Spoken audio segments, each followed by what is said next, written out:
کنزا نے کتاب پر نظریں جما لی مگر دل ابھی تک بے ترتیب دھڑک رہا تھا۔ میر علی اس کے چہرے کے بدلتے رنگ دیکھ کر ہلکا سا مسکرایا۔ اب اتنی بھی گھبرانے کی ضرورت نہیں ہے، اس نے نرمی سے کہا۔ میں تمہیں کھا نہیں جاؤں گا۔ میں گھبرا نہیں رہی، کنزا نے فوراً جواب دیا، اگرچہ اس کی آواز خود اس بات کی تردید کر رہی تھی۔ اچھا، میر علی نے بھویں اٹھائیں، پھر یہ کتاب الٹی کیوں پکڑی ہوئی ہے؟ کنزا نے چونک کر کتاب کی طرف دیکھا، واقعی ہی کتاب الٹی تھی۔ میر علی کی ہنسی نکل گئی، جبکہ کنزا شرمندگی سے سرخ ہو گئی۔ آپ بہت تنگ کرتے ہیں، اس سے منہ پھیلا کر کہا، اور تم بہت جلدی شرما جاتی ہو۔ چند لمحوں کے لیے خاموشی چھا گئی۔ باہر شام آہستہ آہستہ رات میں ڈھل رہی تھی۔ کمرے کی زرد روشنی میں ہر چیز ایک عجیب سی نرمی اختیار کر چکی تھی۔ میر علی نے دوبارہ کتاب کھولی اور سبق سمجھانا شروع کر دیا۔ اس بار کنزا نے پوری توجہ سے سننے کی کوشش کی۔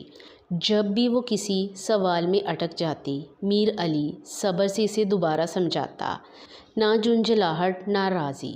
کافی دیر بعد اس نے کتاب بند کر دی۔ اب سناؤ، کنزا نے ہچکچاتے ہوئے پورا موضوع دہرانا شروع کیا۔ ابتدا میں آواز لرز رہی تھی، مگر آہستہ آہستہ اعتماد آتا گیا۔ جب وہ ختم ہوئی تو میر علی چند لمحے خاموش رہا۔ ہو گیا کیا؟ کنزا نے بے یقینی سے سر ہلایا۔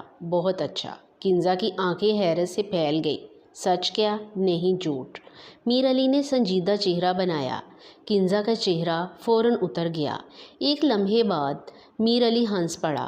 ارے پاگل، واقعی ہی اچھا تھا۔ کنزا نے ناراضی سے کتاب اس کے بازو پر ماری۔ آپ نا، میں کیا بہت برے ہیں؟ اور پھر بھی تم ہر مشکل مضمون مجھے ہی لے کر آتی ہو۔ کنزا جواب نہ دے سکی، شاید اس لیے کہ اس سوال کا جواب اس کے پاس تھا مگر الفاظ میں نہیں تھا۔ کمرے میں ایک بار پھر خاموشی اتر آئی۔ اس بار خاموشی عجیب نہیں تھی۔ میر علی نے میز پر پڑی گھڑی کی طرف دیکھا۔ کافی دیر ہو گئی ہے۔ کل آخری پرچہ ہے۔ اور اگر تم اس طرح صرف کرتی رہی تو فیل بھی ہو سکتی ہو۔ کنزا ہنس پڑی۔ میں فیل نہیں ہوں گی۔ اتنا یقین کیا؟ کیونکہ آپ نے پڑھایا ہے۔ یہ سن کر پہلی بار میر علی چند لمحوں کے لیے خاموش ہو گیا۔ اس کی نگاہیں کنزا کے چہرے پر ٹھہر گئی۔